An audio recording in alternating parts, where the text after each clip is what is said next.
the white shoes are his, یعنی کہ سفید جوتے اس کے ہیں. اور دوسرا جملہ لیتے ہیں his white shoes are on the table, اس کے سفید جوتے ٹیبل پر ہیں. تو پہلے جملے کے اندر his کو ہم نے بطور پوزیسو پروناؤن استعمال کیا ہے کیونکہ his یہاں پر شوز کی ملکیت اس سے دکھاتا ہے اور لہٰذا اس his کا استعمال شوز کے بعد ہوا ہے تو یہ ہمارے پاس ایک پوزیسو پروناؤن ہے. جبکہ دوسرے جملے میں بھی شوز his کی ملکیت ہے مگر یہاں پر his کا استعمال شوز سے پہلے ہوا ہے تو لہٰذا یہ ہمارے پاس کہلایا ایک پوزیسو ایڈجیکٹو. اب اس جملے کو غور سے دیکھیے his white shoes are on the table.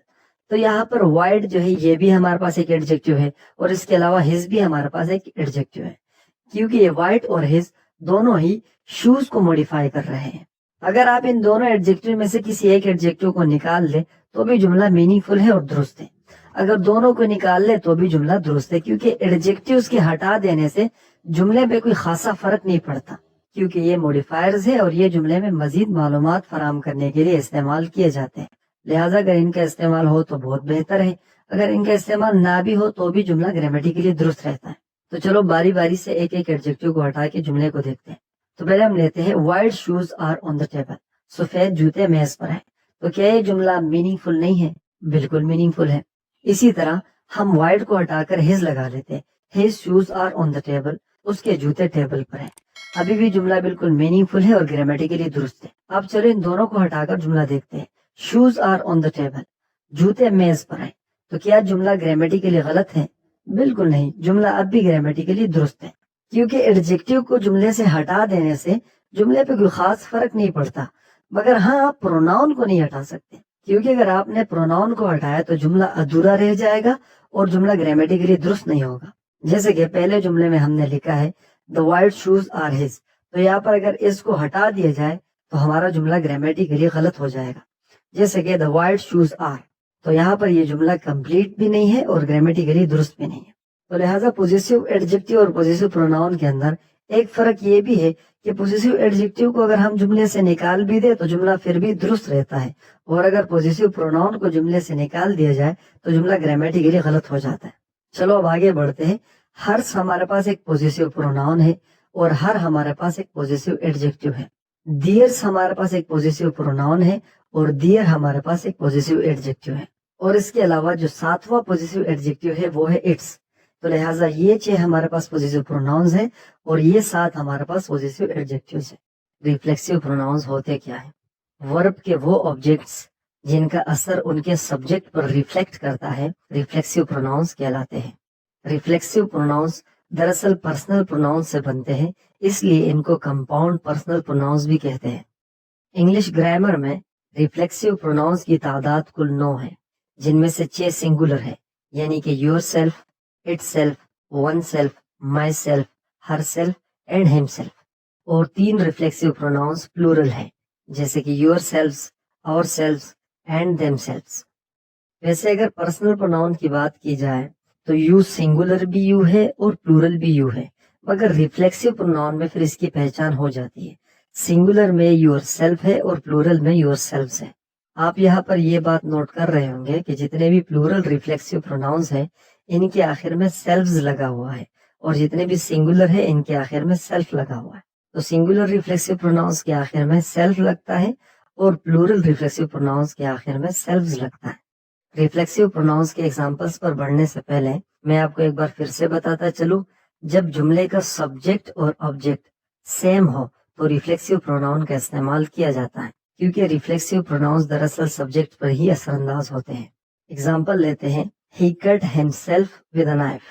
تو اس جملے کے اندر ہی ہمارے پاس سبجیکٹ ہے, کٹ یہاں پر مین ورب ہے, himself یہاں پر آبجیکٹ ہے اور with a knife ہمارے پاس ایک ایڈوربل کمپلیمنٹ ہے. تو اگر غور کیا جائے تو اس جملے کے اندر ہی اور himself ایک ہی شخص ہے اور himself سے ہمیں پتہ چلتا ہے کہ ورب کٹ کا اثر اصل میں ہی پر ہی پڑا ہے. ہی کٹ, اس نے کاٹا. کسے کاٹا؟ himself, خود کو کاٹا. تو یہاں پر سبجیکٹ اور آبجیکٹ ایک ہی شخص ہے اور himself سے ہمیں سبجیکٹ کا اثر آبجیکٹ پر دوبارہ پڑتے ہوئے دکھتا ہے. ایک اور ایگزامپل لیتے ہیں I hurt myself. I hurt, میں نے چوٹ پہنچائی. کس کو چوٹ پہنچائی؟ myself, خود کو چوٹ پہنچائی. تو اس جملے کے اندر سبجیکٹ اور آبجیکٹ ایک ہی شخص ہے اور سبجیکٹ کے ورب کا اثر دراصل سبجیکٹ پر واپس پڑتا ہے. اسی لیے ان کو ہم ریفلیکسو پروناؤنس کہتے ہیں. اگر آپ نے میری آبجیکٹ اور کمپلیمنٹ کی ویڈیو دیکھی ہوگی تو وہاں پر میں نے آپ کو بتایا تھا کہ جب بھی سبجیکٹ اور آبجیکٹ ایک شخص ہو تو آبجیکٹ وہاں پر آبجیکٹ نہیں بلکہ کمپلیمنٹ ہوگا. مگر آپ کو میں بتاتا چلوں کہ ریفلیکسو پروناؤنس دراصل ایکسیپشن ہے. ریفلیکسو پروناؤن کمپلیمنٹ نہیں بلکہ آبجیکٹ کہلائے گا. اور اس کی ایک اہم وجہ یہ ہے کہ جب بھی سبجیکٹ اور آبجیکٹ ایک شخص ہوتے ہیں تو وہاں پر لنکنگ ورب کا استعمال ہوتا ہے. مگر جب ریفلیکسو پروناؤن کا استعمال ہوتا ہے تو جملے میں لنکنگ ورب کا استعمال نہیں بلکہ ایک ایکشن ورب کا استعمال ہوتا ہے. اب بات کرتے ہیں ایمفیٹک پروناؤنس کی. دکھنے کے لحاظ سے ایمفیٹک پروناؤنس اور ریفلیکسو پروناؤنس دونوں ایک ہی ہے مگر ان دونوں کا کام مختلف ہے. ریفلیکسو پروناؤن کا کام ہوتا ہے ورب کا آبجیکٹ بن کر آنا یا کسی پریپوزیشن کا آبجیکٹ بن کر آنا. مگر ایمفیٹک پروناؤن کا استعمال دراصل سبجیکٹ کو ایمفیسس کرنے کے لیے کیا جاتا ہے. یعنی کہ جملے کے سبجیکٹ پر زور دیا جاتا ہے کہ یہ کام سبجیکٹ نے خود کیا. چلو اس کی ایک ایگزامپل لیتے ہیں. He himself came to receive me. وہ مجھے لینے خود آیا. اس جملے میں himself ورب came کا آبجیکٹ بن کر نہیں آیا بلکہ یہاں پر himself کا استعمال he کو ایمفیسس کرنے کے لیے کیا گیا ہے. یعنی کہ اس بات پر زور دیا گیا ہے کہ وہ مجھے لینے خود آیا. یعنی کہ اس نے کسی اور کو نہیں بھیجا مجھے لینے بلکہ وہ خود ہی مجھے لینے آیا. تو یہاں پر خود پر زور دینے کے لیے ہم نے himself کا استعمال کیا ہے. چلو ایک اور ایگزامپل لیتے ہیں. She herself bought the house. تو اس جملے کے اندر she ہمارے پاس ایک سبجیکٹ ہے, bought ہمارے پاس مین ورب ہے, the house ہمارے پاس آبجیکٹ ہے. himself یہاں پر ایک ایمفیٹک پروناؤن ہے جو کہ سبجیکٹ پر زور دے رہا ہے نہ کہ سبجیکٹ کا آبجیکٹ ہے. تو یہاں پر she herself bought the house, اس نے گھر خود خریدا. یعنی کہ یہاں پر اس بات پر زور دیا گیا ہے کہ اس کے لیے گھر کسی اور نے نہیں خریدا بلکہ اس نے خود ہی وہ گھر خریدا. تو یہاں پر ہر سیلف کا استعمال سبجیکٹ کو ایمفیسس کرنے کے لیے کیا گیا ہے. ساتھ ساتھ میں آپ کو ایک اور بات بتاتا چلوں کہ پچھلی ویڈیو میں نے آپ کو بتایا تھا کہ دو پروناؤنس ایک ساتھ نہیں آ سکتے مگر یہاں آپ دیکھ رہے ہو کہ شی اور ہر سیلف ایک ساتھ آئے ہیں. دراصل ایمفیٹک پروناؤنس سبجیکٹ اور آبجیکٹ کا پارٹ ہوتے ہیں. اس کے علاوہ دو پروناؤنس بنا کسی پنکچویشن مارک کے یا کسی کنجنکشن کے ایک ساتھ نہیں آ سکتے. تو چلو اب ریفلیکسو پروناؤن اور ایمفیٹک پروناؤن کو مزید بہتر سمجھنے کے لیے اس جملے کو دوسرے طریقے سے لکھتے ہیں. شی باٹ ہر سیلف ہاؤس. تو یہاں پر شی ہمارے پاس سبجیکٹ ہے, باٹ ہمارے پاس مین ورب ہے, ہر سیلف ہمارے پاس انڈائریکٹ آبجیکٹ ہے اور ہاؤس ہمارے پاس ڈائریکٹ آبجیکٹ ہے. تو اب یہاں پر ہر سیلف ہمارے پاس ایک ایمفیٹک پروناؤن نہیں بلکہ ایک ریفلیکسو پروناؤن ہے کیونکہ یہ جملے کا آبجیکٹ بن کر آیا ہے. اور اس جملے کا ترجمہ ہوگا کہ اس نے خود کے لیے ایک گھر خریدا. تو یہاں پر سبجیکٹ کو ایمفیسس نہیں کیا جا رہا, بس صرف بتایا گیا ہے کہ اس نے وہ گھر خود کے لیے خریدا.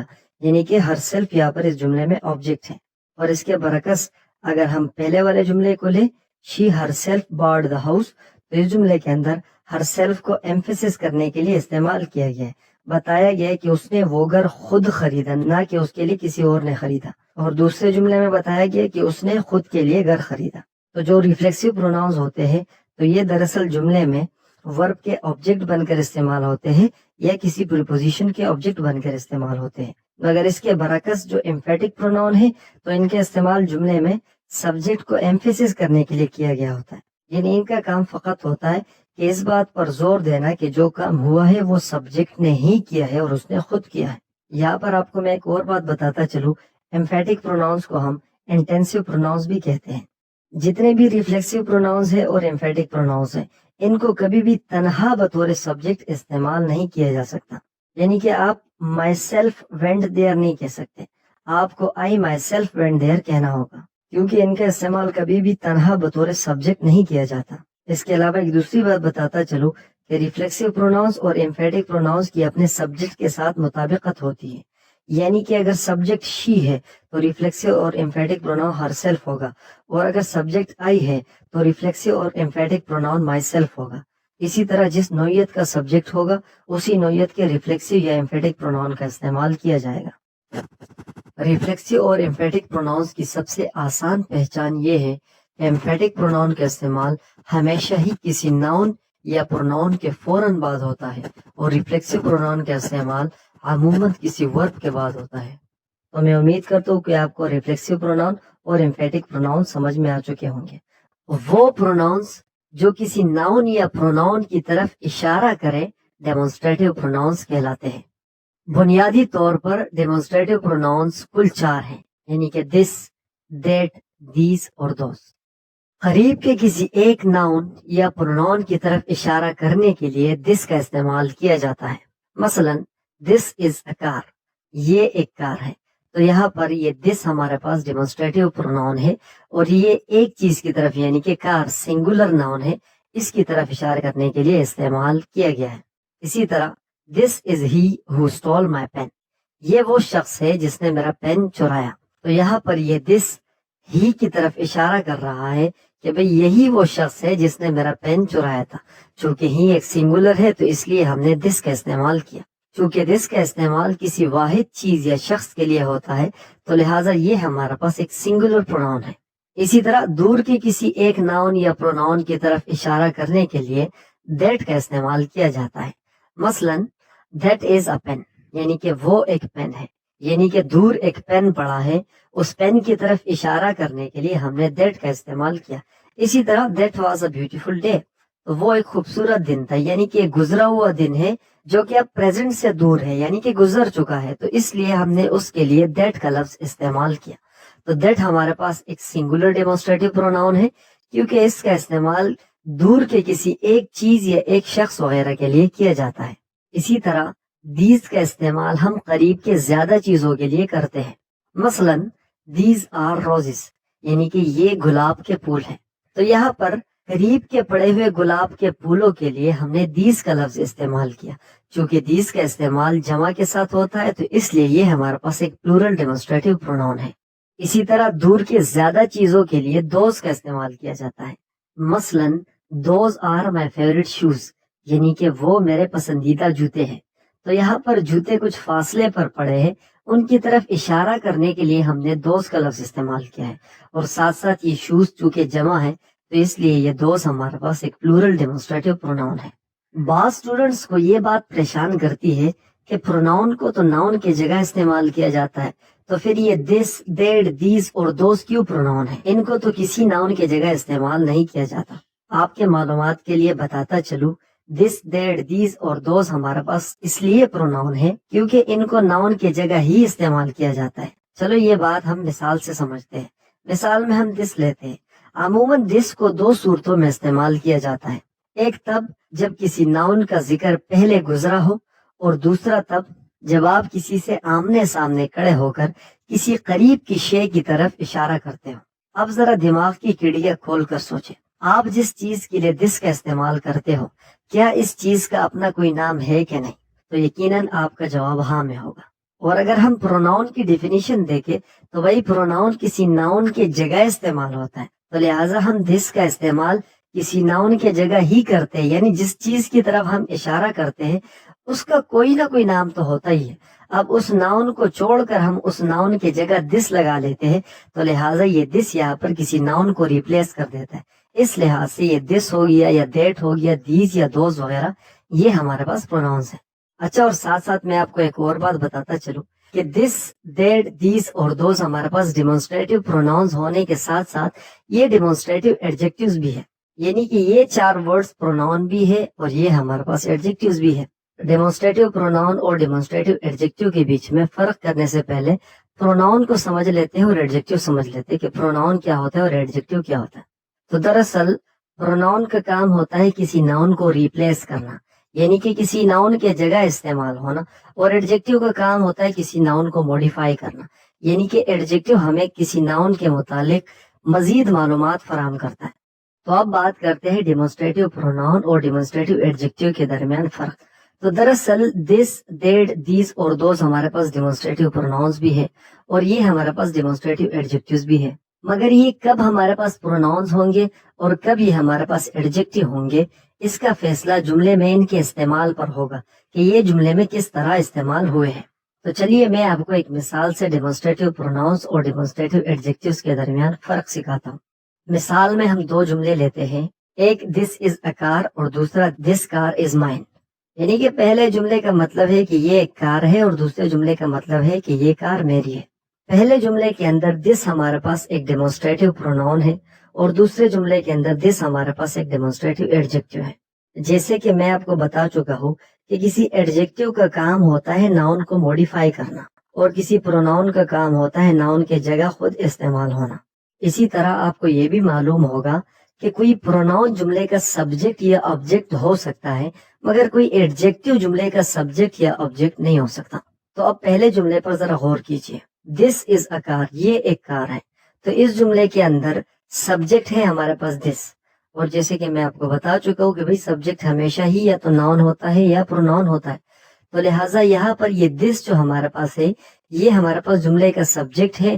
تو لہٰذا ناؤن تو یہ ہے نہیں، کہ یہ ناؤن نہیں ہے تو پھر یہ پروناؤن ہی ہو سکتا ہے، کیونکہ سبجیکٹ ہمیشہ ہی یا تو ناؤن ہو سکتا ہے یا پروناؤن ہو سکتا ہے. اور دوسرے جملے کے اندر کار ہمارے پاس سبجیکٹ ہے اور کار سے پہلے استعمال شدہ دس دراصل اس کار کی وضاحت کر رہا ہے، یعنی کہ اس کار کو اسپیسیفائی کر رہا ہے کہ دس کار از مائن، کہ بھائی یہ والی جو گاڑی ہے یہ میری ہے.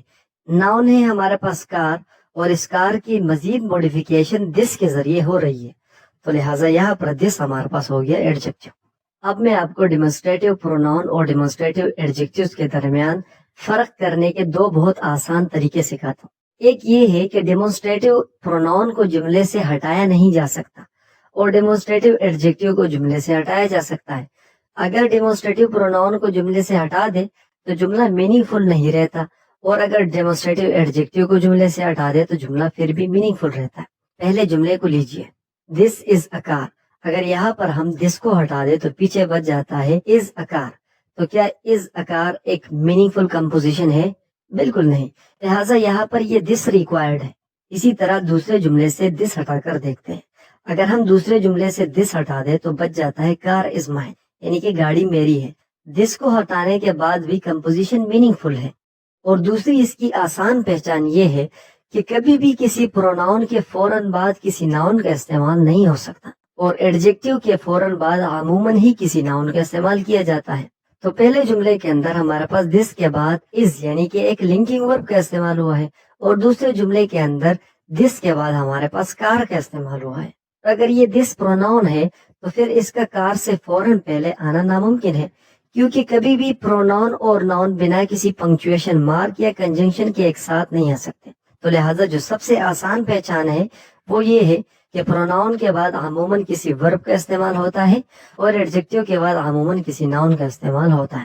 ہم ریسیپروکل پروناؤن کی بات کریں گے. تو چلیے سب سے پہلے ریسیپروکل پروناؤن کی ڈیفینیشن سمجھ لیتے ہیں کہ ریسیپروکل پروناؤن ہوتے کیا. ایک ایسا پروناؤن جو دو یا دو سے زیادہ لوگوں یا چیزوں وغیرہ کے درمیان باہمی عمل کو ظاہر کرے ریسیپروکل پروناؤن کہلاتا ہے. مثال کے طور پر they are talking to one another، یعنی کہ وہ ایک دوسرے سے بات کر رہے ہیں.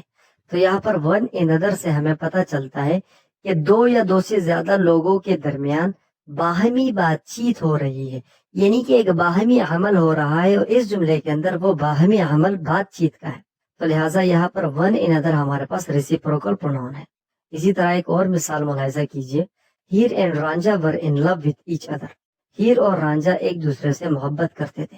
تو اس جملے کے اندر ایچ ادر سے ہمیں باہمی یعنی کہ دو طرفہ محبت کا پتہ چلتا ہے، یعنی کہ ہیر اور رانجھا کے درمیان جو باہمی عمل تھا وہ تھا لو کا. تو لہٰذا اس جملے کے اندر ایچ ادر ہمارے پاس ایک ریسیپروکل پروناؤن ہے. انگلش میں دراصل ریسیپروکل پروناؤن صرف دو ہے، ایک ہے ایچ ادر اور دوسرا ہے ون ان ادر. تو چلیے اب ایچ ادر اور ون ان ادر کے درمیان فرق سیکھتے ہیں کہ ایچ ادر کا استعمال کب کریں گے اور ون ان ادر کا استعمال کب کریں گے. تو دراصل ایچ ادر اور ون ان ادر کے اندر گرامر دانوں کا شروع سے ہی ایک کنفلکٹ چلا رہا ہے. بعض گرامیرین کہتے ہیں کہ ایچ ادر کا استعمال تب کیا جائے گا جب دو لوگوں کی بات کی جائے، اور بعض کہتے ہیں نہیں، کہ جب دو لوگوں کی باہمی عمل کی بات کی جائے گی تو ون ان ادر کا استعمال کیا جائے گا. تو لہٰذا آپ اس بات کو اپنی خوشخبری بھی سمجھ سکتے ہیں کہ آپ ون ان ادر اور ایچ ادر کا استعمال کہیں بھی کر سکتے ہیں، خواہ دو لوگ ہو یا دو سے زیادہ لوگ ہو، کیونکہ مختلف گرامر دانوں کے نزدیک ان کے متعلق مختلف آرائے ہیں. تو لہٰذا آپ اس بات سے فائدہ اٹھا سکتے ہیں. مگر پھر بھی میں آپ کو یہ بتانا ضروری سمجھتا ہوں کہ ان میں اکثریت کس طرف ہے. تو بیشتر گرامر دانوں کے مطابق ون ان ادر کا استعمال تب ہوتا ہے جب دو سے زیادہ لوگوں کی بات کی جائے، اور ایچ ادر کا استعمال تب ہوتا ہے جب دو لوگوں کی بات کی جائے. مگر آپ ان کا استعمال ان سے الٹ بھی کر سکتے ہیں اور وہ بھی درست ہے. مگر یہ جو میں نے آپ کو بھی بتایا دراصل بیشتر گرامر دانوں کا یہی خیال ہے. تو چلیے اب ریسیپروکل پروناؤنس کی کچھ مزید مثالیں لی جائے. 5 boys were competing with one another. یعنی کہ 5 لڑکے ایک دوسرے سے مقابلہ کر رہے تھے. تو یہاں پر ون انادر سے ہمیں باہمی تعامل کا پتہ چلتا ہے کہ 5 لڑکوں کے درمیان کوئی باہمی عمل ہو رہا تھا. یعنی کہ جو عمل ہو رہا تھا, جو ایکشن ہو رہا تھا, تو وہ دراصل مشترکہ طور پر تھا, باہمی تھا, یعنی کہ سب کے بیچ میں تھا. اسی طرح 2 of the brothers are playing with each other. یعنی کہ بہت سارے بھائی ہیں, ان میں سے 2 بھائی ایک ساتھ کھیل رہے ہیں. تو یہاں پر ایچ ادر سے ہمیں پتہ چلتا ہے کہ وہ دونوں ایک دوسرے کے ساتھ کھیل رہے ہیں, یعنی کہ کھیلنے کا عمل ان دونوں کے درمیان باہمی ہو رہا ہے. اسی طرح they talked to each other. انہوں نے ایک دوسرے سے بات کی. مگر آپ کو میں ایک بار پھر بتاتا چلوں کہ اگر آپ نے they talked to each other کے بجائے they talked to one another کا استعمال کیا تو بھی یہ درست ہے, غلط نہیں. وہ پروناؤن جو کسی غیر واضح نام کے جگہ استعمال ہو انڈیفینٹ پروناؤن کہلاتا ہے. ان پروناؤن سے ہمیں واضح پتہ نہیں چلتا کہ بات کس کی ہو رہی ہے. اس پروناؤن کی ڈیفینیشن اس کے نام میں ہی مضمر ہے. لفظ انڈیفینٹ کا مطلب ہوتا ہے غیر واضح, یعنی کہ تمام ایسے پروناؤنس جو کسی غیر واضح نام کی جگہ استعمال ہو انڈیفینٹ پروناؤنس کہلاتے ہیں. نہیں سمجھے آپ؟ چلو میں آپ کو مثال سے سمجھاتا ہوں. مثال میں ایک جملہ لیتے ہیں, I saw someone. میں نے کسی کو دیکھا. تو یہاں پر someone ہمارے پاس ایک انڈیفینٹ پروناؤن ہے جو کسی غیر واضح شخص کی طرف اشارہ کرتا ہے. تو کیا آپ مجھے بتا سکتے ہو کہ میں نے کس کو دیکھا؟ ہرگز نہیں, کیونکہ میں نے یہاں پر someone کا استعمال کیا جو کہ ایک انڈیفینٹ پروناؤن ہے. I saw someone, میں نے کسی کو دیکھا. میں نے کس کو دیکھا, وہ کون تھا, وہ کیسا تھا, اس بارے میں کوئی معلومات نہیں ہے, بس فقط بتایا گیا ہے کہ میں نے کسی کو دیکھا. تو یہاں پر someone ہمارے پاس ایک انڈیفینٹ پروناؤن ہے جس سے اس کے اینٹیسیڈنٹ کا پتہ نہیں چلتا, یعنی کہ اس سے یہ پتہ نہیں چلتا کہ یہ پروناؤن کس کے لیے استعمال کیا گیا. چلیے ایک اور مثال لیتے ہیں. somebody call the police. کوئی پولیس کو بلاؤ. تو اس جملے کے اندر somebody ہمارے پاس ایک انڈیفینٹ پروناؤن ہے. somebody call the police, کوئی پولیس کو بلاؤ. کون پولیس کو بلائے؟ پولیس کو بلانے والا کون ہوگا, یہ بات غیر واضح ہے, اس لیے یہ somebody ہمارے پاس یہاں پر ایک انڈیفینٹ پروناؤن کہلاتا ہے. چلیے ایک اور مثال لیتے ہیں. many were injured. کئی زخمی تھے. تو اس جملے کے اندر many ہمارے پاس انڈیفینٹ پروناؤن ہے, کیونکہ many سے ہمیں یہ پتہ نہیں چلتا کہ کون کون زخمی تھا اور کتنے لوگ زخمی تھے. دراصل انڈیفینٹ پروناؤن کا استعمال ہم تب کرتے ہیں جب ہمیں سبجیکٹ یا آبجیکٹ کے متعلق پوری معلومات نہ ہو, یعنی کہ جب ہم نہیں جانتے کہ سبجیکٹ یا آبجیکٹ کون ہے, کتنے لوگ ہیں وغیرہ. اب چونکہ آپ انڈیفینٹ پروناؤنس کے کانسیپٹ کو جان چکے ہو تو چلیے کچھ مزید انڈیفینٹ پروناؤنس کو جانتے ہیں. someone, somebody اور many کے علاوہ ہمارے پاس something, anything, everything, all, each, none, any, few, many, nobody, some, one, enough, no one وغیرہ بھی ہمارے پاس انڈیفینٹ پروناؤنس ہیں, کیونکہ ان کا استعمال بھی بیشتر انہی اوقات میں کیا جاتا ہے جب ہمیں سبجیکٹ یا آبجیکٹ کے متعلق پوری معلومات نہیں ہوتی. یہاں پر آپ نے ایک اور بات بھی ذہن نشین رکھنی ہے کہ کسی بھی پروناؤن کے فوراً بعد کسی ناؤن کا استعمال نہیں ہوتا. جب بھی کسی انڈیفینٹ پروناؤن کے فوراً بعد کسی ناؤن کا استعمال ہو تو اس صورت میں وہ انڈیفینٹ پروناؤن نہیں بلکہ وہ انڈیفینٹ ایڈجیکٹیو کہلائے گا. مثال کے طور پر all the guests are well. سارے مہمان ٹھیک ہیں. تو اس جملے کے اندر all ہمارے پاس انڈیفینٹ ایڈجیکٹیو ہے, انڈیفینٹ پروناؤن نہیں, کیونکہ پروناؤن تقریباً ہمیشہ ہی یا تو جملے کا سبجیکٹ ہوتا ہے یا جملے کا آبجیکٹ ہوتا ہے. اس جملے کے اندر گیسٹ ہمارے پاس سبجیکٹ ہے اور یہ آل یہاں پر ایک موڈیفائر ہے جو کہ اس ناؤن گیسٹ کی مقدار بتا رہا ہے, اور جو بھی ورڈ کسی ناؤن کے متعلق معلومات فراہم کرے وہ ایڈجیکٹیو کہلاتا ہے. چلیے اب آل کو ایک انڈیفینٹ پروناؤن کے طور پر بھی استعمال کرتے ہیں. آل از ویل, سب ٹھیک ہے. تو اس جملے کے اندر آل ہمارے پاس ایک انڈیفینٹ پروناؤن ہے کیونکہ یہ جملے کا سبجیکٹ ہے. اس کے علاوہ آپ کو ایک اور بات بتاتا چلوں, انڈیفینٹ پروناؤن کے استعمال میں اکثر لوگ ون میں غلطی کرتے ہیں. بیشتر اوقات ہم ون کو بطور سبجیکٹ لیتے ہیں اور اس کے ساتھ ہم پوزیسو ایڈجیکٹیو یعنی ہز اور ہر کا استعمال کرتے ہیں, جو کہ گرامیٹیکلی بالکل غلط ہے. جب بھی ون کو بطور سبجیکٹ استعمال کیا جائے اور اس جملے میں ون کا کسی دوسرے ورڈ سے تعلق, قبضہ, ملکیت یا رشتہ دکھانا ہو تو ہمیشہ ہی ونس کا استعمال کیا جائے گا. مثال کے طور پر one should obey one's parents. چونکہ اس جملے کے اندر ون ہمارے پاس سبجیکٹ ہے تو پوزیشن دکھانے کے لیے بھی ہم نے ون کا استعمال کیا ہے. اگر اس کے برعکس ہم one should obey his parents یا one should obey her parents کہے تو یہ جملہ گرامیٹیکلی غلط ہوگا. ڈسٹریبیوٹیو پروناؤن دراصل ایک ایسا غیر واضح پروناؤن ہوتا ہے جو کئی سارے لوگوں، جگہوں یا چیزوں وغیرہ میں سے ایک شخص، چیز یا جگہ کی بات کرتا ہے، یا ان سب لوگوں، جگہوں یا چیزوں وغیرہ میں سب کی الگ الگ بات کرتا ہے۔ چلیے میں آپ کو یہ مثال سے سمجھاتا ہوں۔ مثال میں ایک جملہ لیتے ہیں، each of the boys is intelligent, یعنی کہ ہر ایک لڑکا ذہین ہے یا لڑکوں میں سے ہر ایک ذہین ہے۔ تو اس جملے کے اندر لڑکوں کی ایک ایسے گروہ کی بات کی گئی ہے جس میں سے ہر ایک لڑکا ہی ذہین ہے، یعنی کہ ذہانت کے اعتبار سے ہر انڈیویجول اس کے اندر ذہین ہے۔ تو اس جملے میں ایچ ہمارے پاس ڈسٹریبیوٹیو پروناؤن ہوا، کیونکہ ایچ کی مدد سے ہی کئی سارے لڑکوں میں سب کی الگ الگ بات کی گئی ہے۔ ڈسٹریبیوٹیو پروناؤن کو بہتر سمجھنے کے لیے چلیے ایک اور مثال لیتے ہیں۔ One of the fans is working, یعنی کہ ایک پنکھا کام کر رہا ہے یا پنکھوں میں سے ایک کام کر رہا ہے۔ تو اس جملے کے اندر کئی سارے پنکھوں کی بات کی گئی ہے جن میں سے ایک پنکھا کام کرتا ہے۔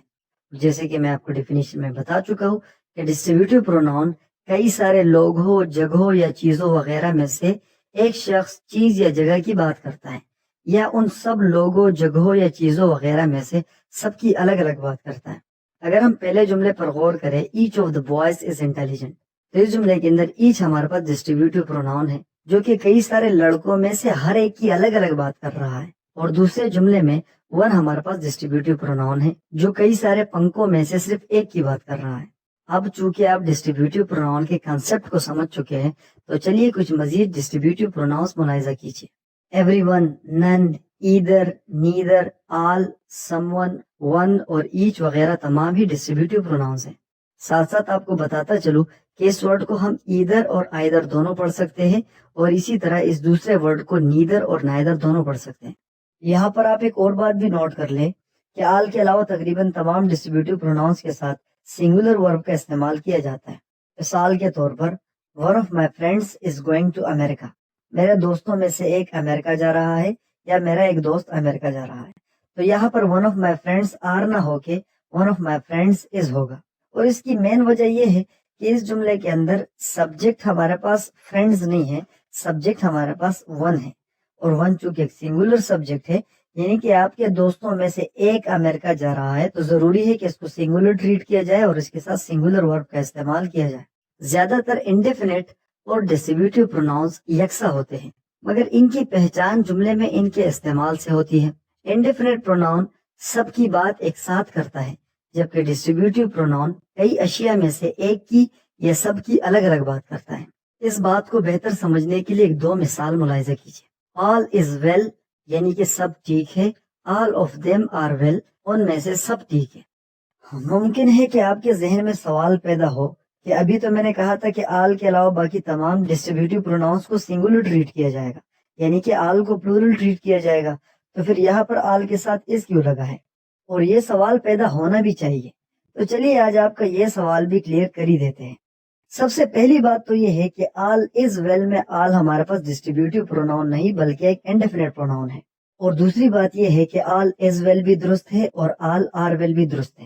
یہ ڈیپینڈ کرتا ہے کہ آپ آل کو استعمال کس طرح کر رہے ہو۔ جب بھی آل سے ہمارا مراد کاؤنٹیبل اشیاء ہوں گی تو آل کے ساتھ ہم آر کا استعمال کریں گے، یعنی کہ آل آر ویل کا مطلب ہے کہ سب کچھ ٹھیک ہے، جیسے کہ اسٹڈی، بزنس، پیپل وغیرہ، یعنی کہ سارے کے سارے ہی ٹھیک ہے۔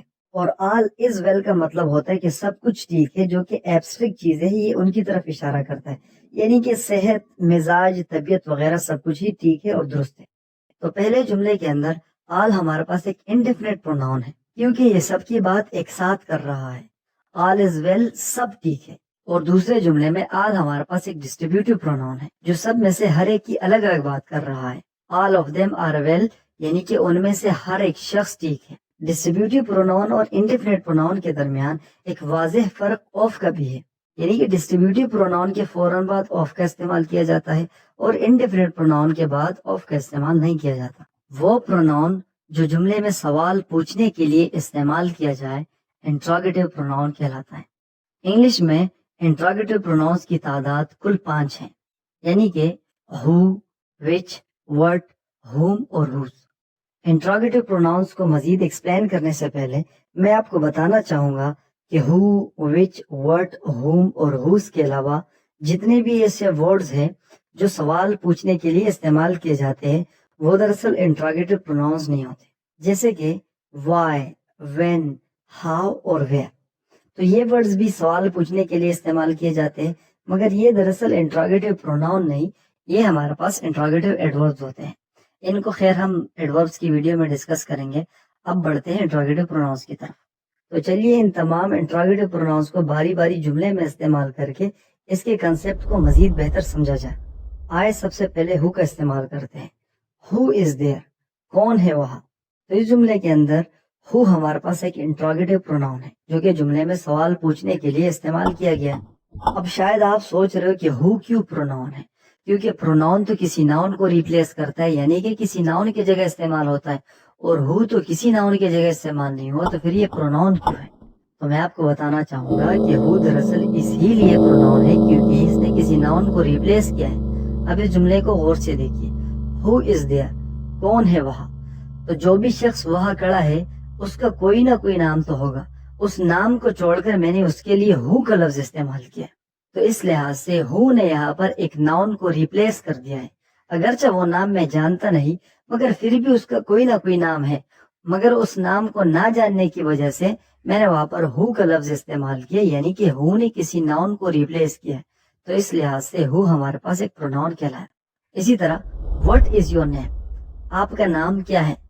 تو جو بھی آپ کا نام ہے اس نام کی جگہ میں نے وٹ کا استعمال کیا، اور اس کے ساتھ ساتھ وٹ کا استعمال جملے میں سوال پوچھنے کے لیے کیا گیا ہے. تو لہٰذا وٹ ہمارے پاس ایک انٹراگیٹو پروناؤن ہے. اسی طرح وچ کو لیجئے.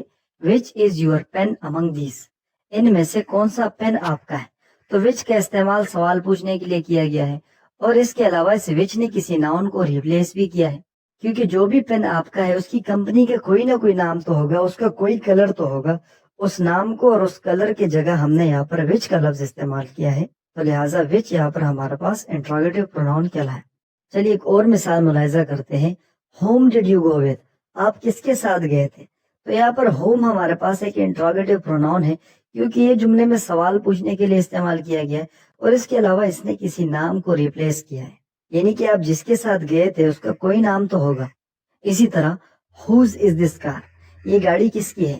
اب جس بھی شخص کی یہ گاڑی ہے اس کا جو بھی نام ہے اس نام کی جگہ ہم نے ہوز کا لفظ استعمال کیا، اور اس کے ساتھ ساتھ ہوز کی مدد سے اس جملے میں سوال پوچھا جا رہا ہے. تو لہٰذا اس جملے کے اندر ہوز ہمارے پاس ایک انٹراگیٹو پروناؤن کہلایا ہے. یہاں پر آپ نے ایک بات یاد رکھنی ہے کہ انٹراگیٹو پروناؤن کا استعمال فقط سوال پوچھنے کے لیے کیا جاتا ہے. اگر جملے میں انٹراگیٹو پروناؤن کا استعمال کیا جائے اور جملہ سوالیہ نہ ہو، یعنی کہ جملے میں سوال نہ پوچھا گیا ہو، تو استعمال شدہ لفظ پروناؤن تو ہو سکتا ہے مگر انٹراگیٹو پروناؤن نہیں ہو سکتا. مثال کے طور پر the boy who is looking at you is my brother، جو لڑکا آپ کی طرف دیکھ رہا ہے وہ میرا بھائی ہے. تو یہاں پر ہو کا لفظ استعمال ہوا ہے جو کہ ایک پروناؤن بھی ہے مگر جملہ سوالیہ نہیں ہے.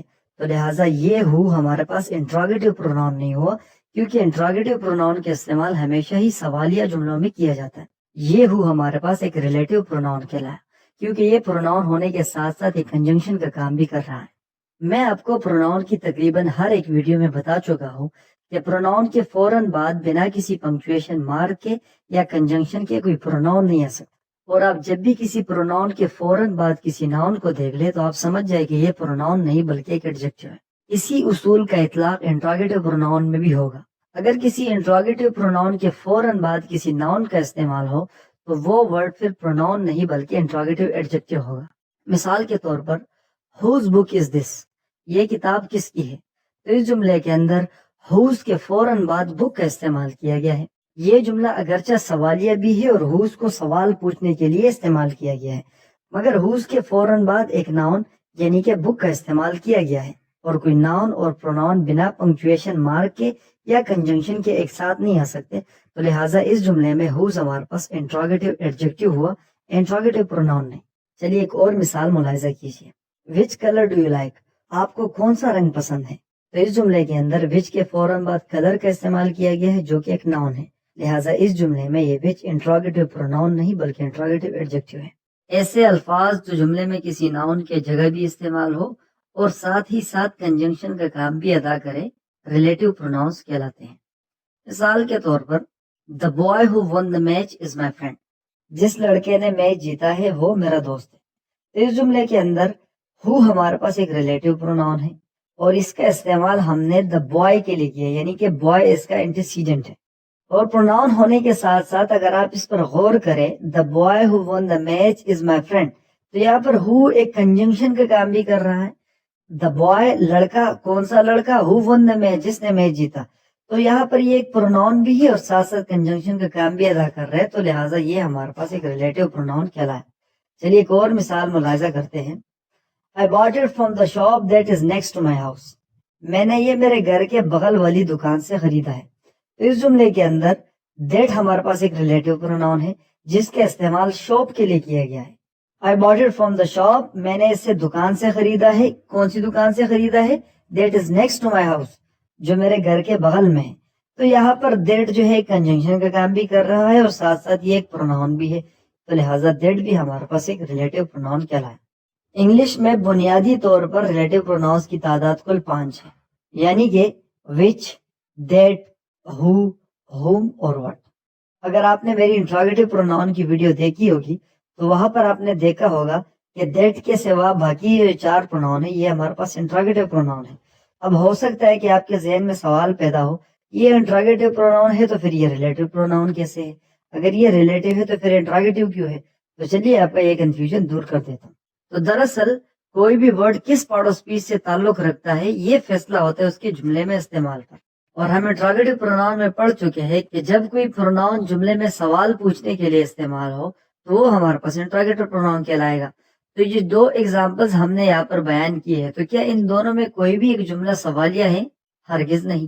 یعنی کہ انٹراگیٹو کے پروناؤنس کا استعمال تو ہوا ہے مگر جملے میں سوال موجود نہیں، اور جب تک جملے میں سوال موجود نہ ہو تو وہ انٹراگیٹو پروناؤنس ہو نہیں سکتے، کیونکہ انٹراگیٹو پروناؤنس کے لیے جملے کا سوالیہ ہونا ضروری ہے.